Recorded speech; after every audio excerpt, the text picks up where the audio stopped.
Δύο ομάδες διάσωσης έλεγξαν τον σφυγμό του και τον δήλωσαν νεκρό, αλλά ώρες αργότερα άνοιξε τα μάτια του.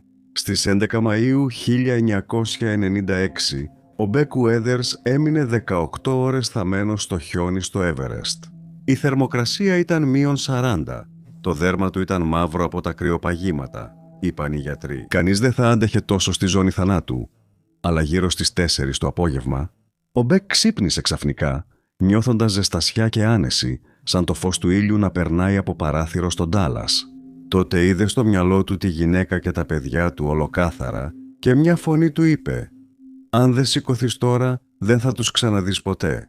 Με κάποιο τρόπο, στάθηκε όρθιος μισότυφλος, με το ένα του χέρι παγωμένο, άκαμπτο και άρχισε να περπατάει.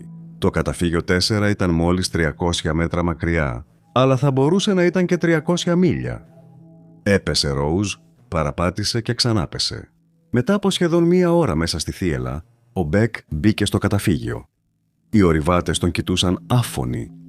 Ο άνθρωπος που είχαν για χαμένο στεκόταν μπροστά τους. Ο Μπεκ Ουέδερς δεν επέζησε απλώς από το Έβερεστ, γύρισε πίσω με έναν λόγο να ζήσει.